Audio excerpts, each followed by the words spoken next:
Hey everyone, Amo here for another bundle review, and we're taking a look at the Humble Game Making Bundle. This is a really interesting bundle because it's including software and game development materials, plus a couple of games that have been developed with these tools. So the first thing on the table is the Game Dev Starter Pack, which includes Game Guru and the AGF Pro. You also get a 1-year license to Stencil, 90% off RPG Maker, a DLC pack for RPG Maker, as well as a few games made with RPG Maker. So let's just go into and look at first AGF Pro is the first one. Taking a look at it is a no, it's not responding. This is the least impressive. There we go. This is the least impressive one of the pack that I've seen. I'm not a programmer. I'm not a developer. So this is just coming in as a layman, just completely layman's perspective. And I'm just taking looking around. And if you have interest in making games, I recommend this package. We'll be looking at what we have here, and it's this AGF World Builder seems to be mostly for creating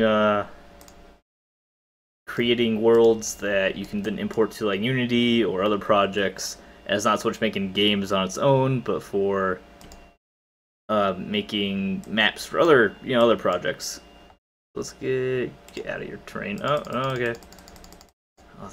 Nope. There we go. Close that. It's not the most intuitive. It has weird objects. It's just, I didn't find it easiest to. Oh, that's kind of cool. But yeah, easy to make your own. Make maps and lower stuff and lower terrain again and change the brush types.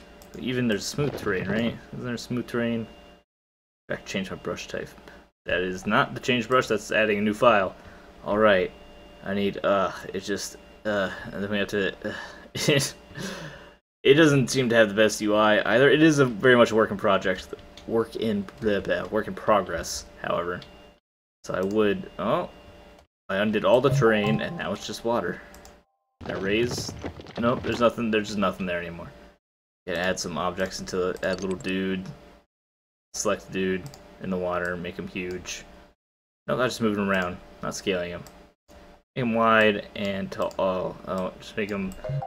Oh, nope, and then that's, oh, nope, keep pressing buttons, and that's our guy. Okay, well, that's enough AGF World Builder. It's, you can make simple maps that you can import to other projects, so I must see that, but it doesn't seem the most versatile one of the programs. It's also kind of ugly, and runs really awfully. Everything launches, I have to, like, launch the launcher launches new windows, which can then launch other windows, and it all takes forever to actually load, and I don't know why. But it was the one, just coming as layman's, I was least impressed with. It is a work in progress, though. And, I mean, if you can figure it out, I've seen examples of things you can make in it, and they look really nice, so it can be very powerful once you figure it out and get more assets downloaded and everything for it. But just right off the bat, just with its basic impression here, it's kind of, it's just not the most user-friendly one of the programs. Next is Game Guru, part of that, so I'll get out of here, Game Factory. Next on the list is Game Guru, which is a much more user-friendly map development. It's not just map development, it's like game development. I mean, you are making games with it. You don't want to say like, they're not actual games. You can make the maps very easy and responsive. You raise terrain, lower terrain, level the terrain, change the terrain looks like, and have a whole bunch of entities and put in some barrels, change the size, change the scale and the rotation. It's very easy to use. You can rotate it around, mess with the properties. We make it like an explosive barrel is an explodable. Yes, it's explodable. It's, physics, yes. It's a very weak explosive barrel, and then we just set it there and apply changes. And now we have a giant explosive barrel. We can put down markers. You spawn right on top of the explosive barrel. And add some lights around, whatever. It's a very easy to use. I don't even have trigger zones, the wind conditions, sound triggers. Seems like a very easy, intuitive, much better UI. Very easy to get started with. I actually had a game made. Well, game is a very loose description of what I did. I made a thing. I just came in here not knowing what I was doing, and I made a thing. Let's load that up. All right, here's my quote unquote game. It's not much of a game, but here it is. Go over here, pick up our Uzi, and we go sprint up here, open the gate. We go to the basement. We have like this lovely giant furniture room. We go down this hallway to creepy bunny land, and for some reason the fall damage is crazy in this game. And we murder the bunnies.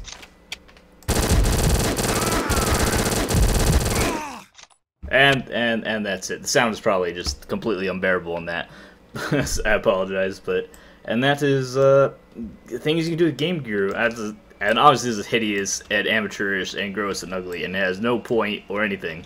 But still, I came in with absolutely zero knowledge or experience or any idea what to do. And within like, maybe half an hour, I made this stupid, ugly game. So, if I can do it, then anybody can do it. That's the thing that really excites me about Game Guru. You can also go onto their website, download many more entities and markers and assets and all that. Of course, this is the basic, what's included, all this stuff. But you can get more, a lot of them for free. You also get a lot of paid packages. So there are, paid clothes, just, add rocks, whatever. There, put a rock over there. There's assets you can pay for and packages you can pay for. Most of them seem pretty reasonably priced. You have like less than $1 to packages that are like hundreds of items long. You get for like $10. So if you're serious about making some sort of games in Game Guru, you can go on their website, get a bunch of assets for it, make some decent shooters or horror games or whatever.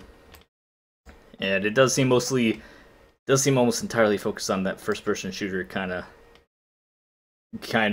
You do some platforming with it too. Yeah, you can definitely do some platforming, but definitely just focus more on being a shooter or horror game kind of thing. So if you're interested in making those kind of games, absolutely, Game Guru is a great starting place because it's very user-friendly. Not as powerful as the other programs, don't have quite freedom, but there's no programming involved. So I would say it's the most user-friendly of the bunch. It's a great way to get started. It's figuring out ideas of like triggers and lighting and map design and all that. It's a good place to get started for an amateur going to game design. The last game development program you get is Stencil. Well, you don't get it. You get a 1-year license to Stencil. Stencil, the website, you can download the program from Stencil. Now this was the one that's like least user-friendly as far as I could tell. Like, I was like, oh man, you have to like download assets and do a lot of sequential things to get the scenes working and actors. Everything has to be an actor, and physics and properties, and so a whole lot of nested tabs, which isn't bad. Like, I can understand the UI, I can look at the UI and I get it, but for this is like a impressions kind of deal.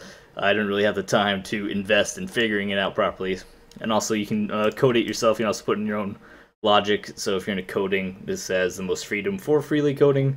You can use your own code. They support.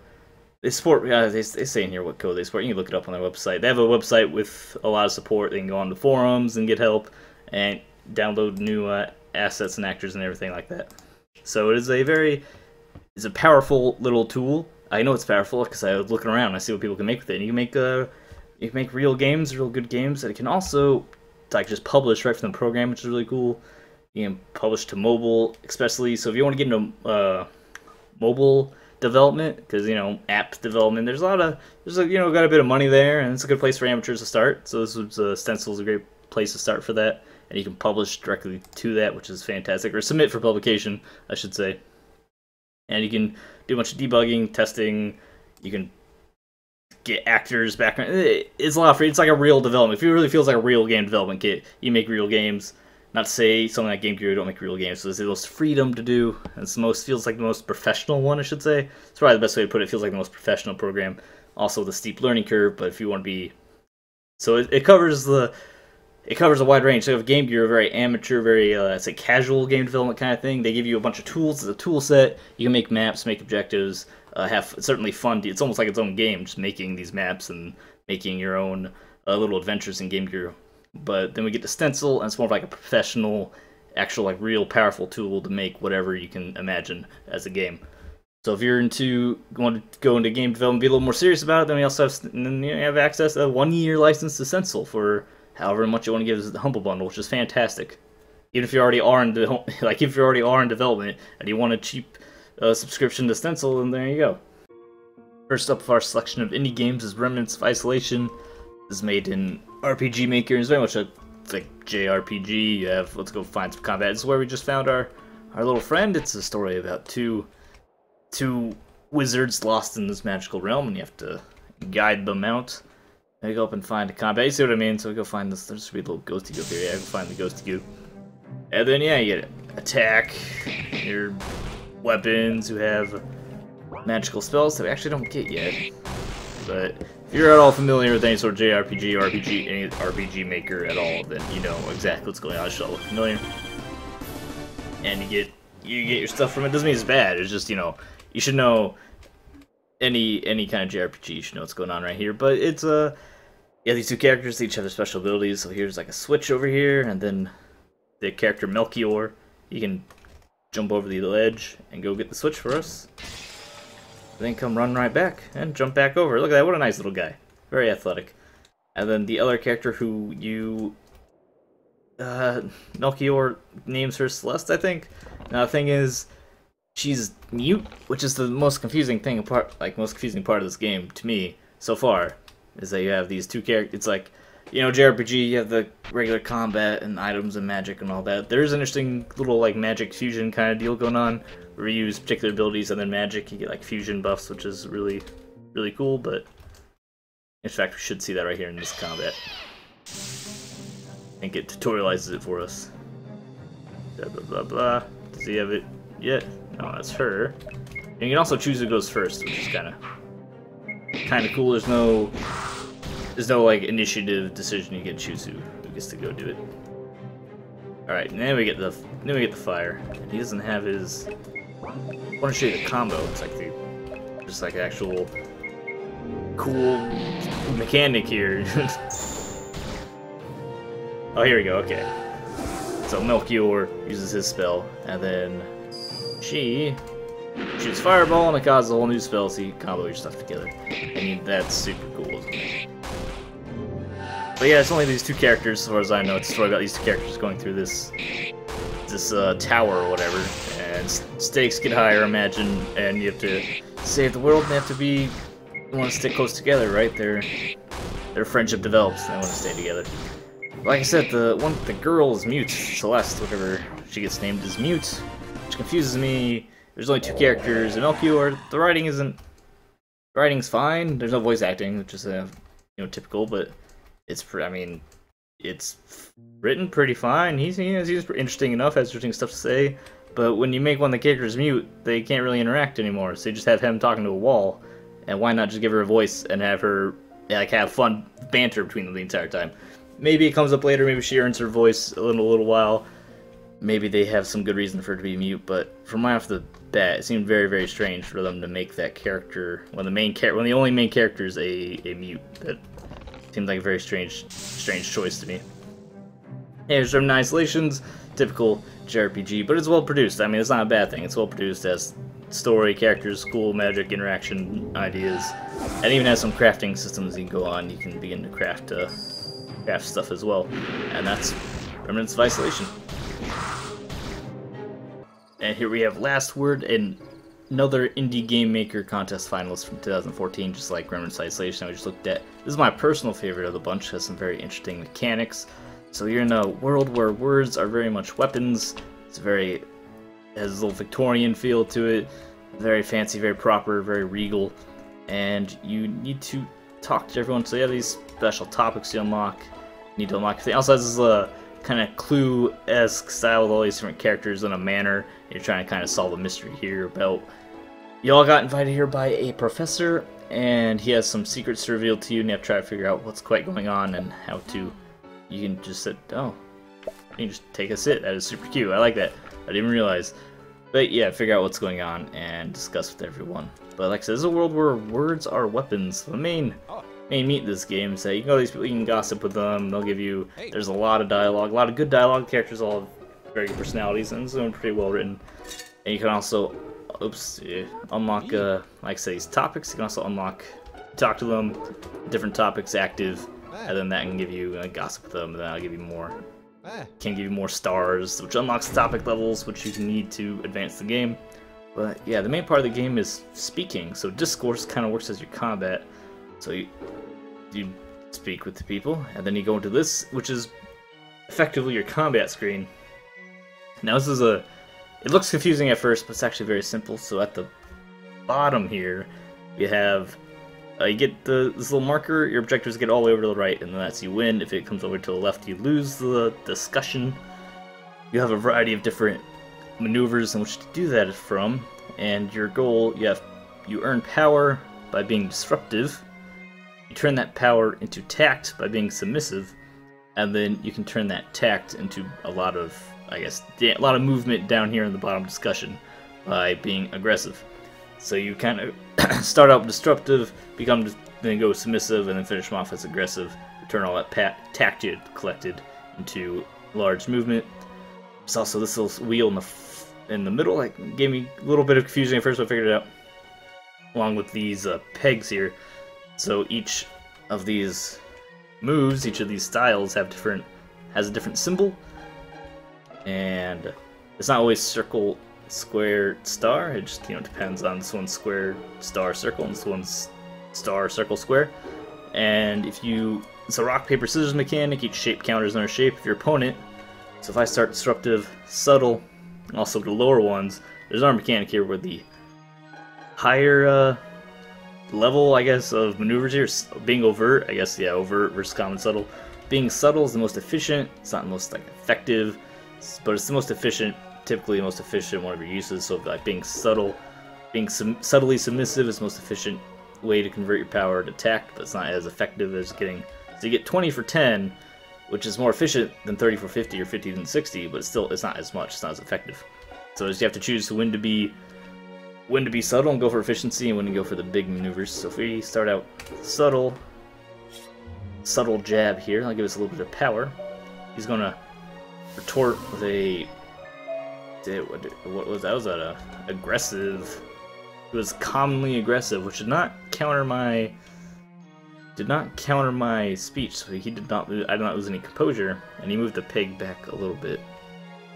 You see down at the bottom, some of those pegs are red, because I have an ability, if I land the marker on those red pegs, I get a bonus. So he has a circle up, so if we hit him with a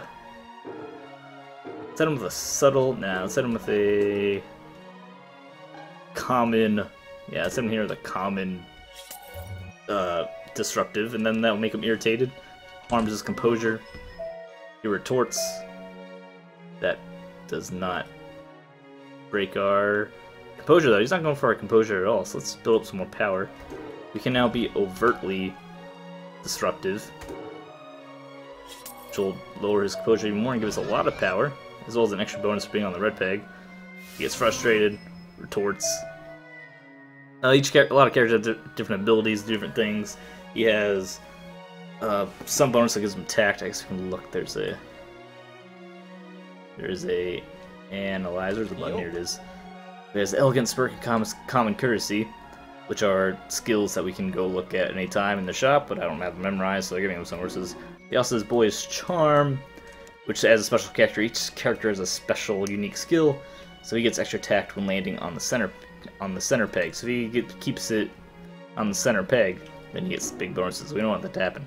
Although he doesn't seem to actively try to do that very much, so I'm not too worried about it. And we have lots of power, so let's try to turn it to tact. He was just at a star, so that lets us overtly be overtly submissive, which will give us a bunch of tact, big tact boost, and also keep destroying his composure. Composure, the best way I thought of think of composure is like your armor, and you wear down then your opponent's armor, and then when that allows your aggressive maneuvers to wear down there, to move the peg very much. So we'd be subtly 10 tact, we can be subtly aggressive, which also will break his composure a little bit more.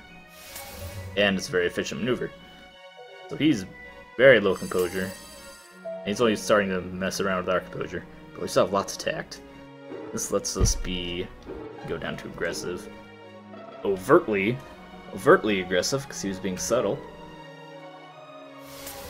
And now he's almost done. When we have 30 tact left, we might be able to, unless he pushes it the other way, we might have to finish him off. But he defended himself a little bit. Common, though, there, you see, now he can win. That will push it over to the win. Pop, and we got it. we got a last word, our family be proud.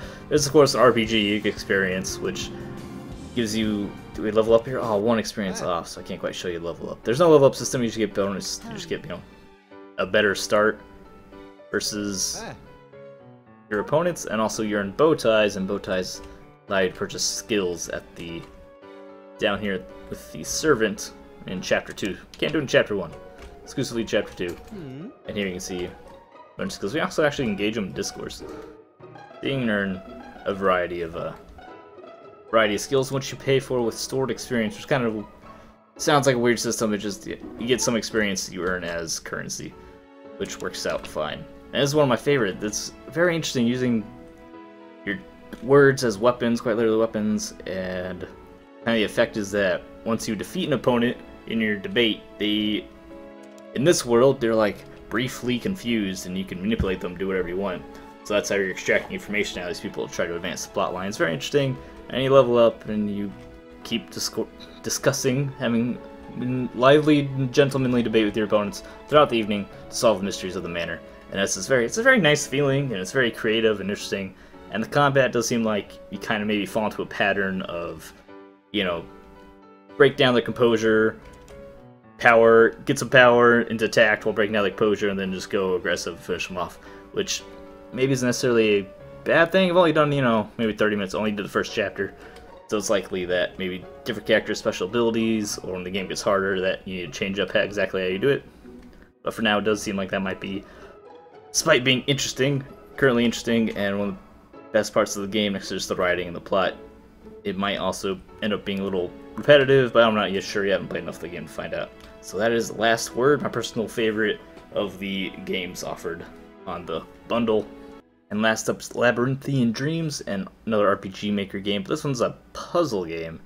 And it tells the story of Beth, a young woman, and her trials through life as a young lady who's had a very arduous life, and is voice acted, and tells the story of the lady and her. So like here's a lot of medical equipment around in this first level. So you imagine some sort of hospital. She talks about her dad being sick, or her dad being in an accident, because, you know, then you learn about dad, and then it's like each puzzle is a chapter in her life, and we're just gonna, the dialogue's fine and the voice acting's acceptable. It's alright, nothing in particular to write home about. That's not the gameplay of the game. It's fine, and the story, I don't hate it. It has a little angsty, got a little like college freshman poetry class kind of thing going on with it, which isn't terrible, because also I kind of get that feeling from the character. It makes the character completely believable. I think like she had a bit of a rough life, and seems like a character that might be a bit waxing romantic, so it doesn't bother me too much. And the art style is, I mean, it's fine. The cutscenes, everything, or I say cutscenes, it's just dialogue comes flashes by. But sometimes there's little cutscenes, and the art seems fine. And it's just a variety. It's a sequence of puzzle games. So in this first one, it's a maze game, but we can only turn right. We can't turn left. So if I get here and I try to turn character left, she doesn't go left. You have to go right. Then I'm going to go right, and I'm have to just go in this circle here. I have to try to get to the exit. We can only turn right. So we just turn right, get through here, down, around, and up through here. And that's the first stage of Labyrinthian Dreams done. And then in between each puzzle, you get more of the story, more of the dialogue, and the voice acting. This is how the game works throughout. You have a puzzle, so each chapter has a new puzzle that functions in its own unique way. And you have to figure out. And then in between the stages of that puzzle, you get some more dialogue, get some more insight into the story, into Beth and her life, and what's going on with her, and her very tragic life. Honestly, she's had quite a rough time. That's what I mean about her being a little angsty. Seems completely believable. And her just trying to go through life and go through a lot of struggles that, you know, a lot of people have to go through. She has some very believable problems, despite being so darn angsty all the time. And here, oh man, we can only, I got stuck. Said restart. And did restart, yeah, go back to the beginning. When I first booted up this game, oh no, we're just gonna hit the wall and we're stuck, okay. When I first booted up this game, I was like completely confused on this, not this puzzle in particular. What was this puzzle? Or this, puzzle format, because I didn't get that we couldn't turn right. Like I was confused by the control scheme, because I didn't think it was that well explained, but we just can only turn one way. We just have to keep that in mind, and we have to get... Alright, let's stop things out. Okay, we have to get up there. We have to get in there, which requires me getting there. Right, no. I have to get through... Okay, hold on, we can just get into here, which doesn't let us do anything. We have to get down here. Get up here. Don't hit that wall, don't get stuck. So I have to bail out and get down here. Which then lets me... Hold on, I almost got this, I swear. This was one of the harder... It's a puzzle game. I even already did these puzzles, but these puzzles were very engaging. Oh, here we go. Okay, now I got it. Okay, we go around here and just go back up here. But yeah, the puzzles are pretty good once you figure out the rules. The rules honestly aren't presented all that clearly in most of the... I only played a few chapters, but the rules aren't always clearly presented. But you figure them out pretty quickly regardless. It's not that difficult to figure out. Like, you can only turn one direction here. Eventually you're going to figure that out when you can only ever turn one direction. Try to get through. Oh no, I got stuck again.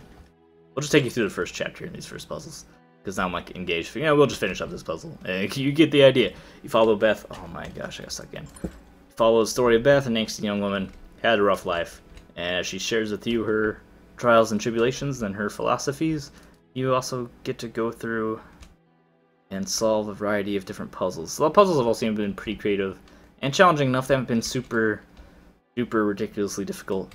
They've been engaging, would be a good way to put it.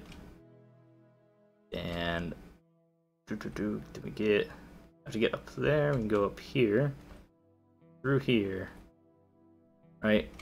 I'm just stuck on this tree, aren't I? Yeah, I'm totally just stuck on this tree. Go around here. I have to get in there, going away, because I can only turn right. I have to get in here in a direction. Oh wait, we can just turn around right here. And then go through here. Okay, got it. Because those little... We have some extra room. You can, do it in a complete turn and get all the way turned around. But that's Labyrinthian Dreams. I enjoyed my time with it. It was... engaging puzzles. Decent enough story. It's no Pulitzer Prize, but it's decent enough. And it's, don't like it as much as Last Word. I thought Last Word was like really creative and very a little more interested in what was going on in Last Word. But it's not a contest with these three games. They're all there. You get them all at the same time, and they all have their ups and downs based on your own personal taste. So if you like a little bit of like light puzzle action with a tragic story, then Labyrinthian Dreams would be great for you. If you pay 12 or more dollars, you also get the app Game Kit 2. It is another mobile development software, kind of like Stencil. Well, Stencil's strictly like mobile software, but you get the idea. It's another professional kit for producing games for mobile apps. You also get Spriter Pro. This one's really cool. Allows you to create 2D game like 2D animations and sprites. So it's animation software for 2D sprites. Seems really cool. Same with Sprite Lamp. It is a lighting program for 2D assets and sprites and everything. You also get another RPG Maker pack and Goats on a Bridge, which is the 2014 Indie Game Maker Contest winner. So with the games you get in the basic bundle, the finalists, Last Word and Remnants of Isolation, you also get Goats on the Bridge, which is seems like a puzzle platformer of some sort. So that's the Humble Game Making Bundle. Seems like a really cool bundle, very interesting bundle, very unique bundle about game development. Gives you some tools to make your own games, as well as examples of indie titles that people have made using those tools. So it's a really cool bundle. Would highly recommend it, as I would all bundles, because of course the proceeds go to charity. Not all of them you get to choose, not all the proceeds, but you get to choose where it goes. But you get the idea, something goes to charity, and it's a great effort no matter what. So thanks for watching. Leave a like if you enjoyed the video, subscribe for more, follow me on Twitch for that, guys. No deal, and I'll see you next time.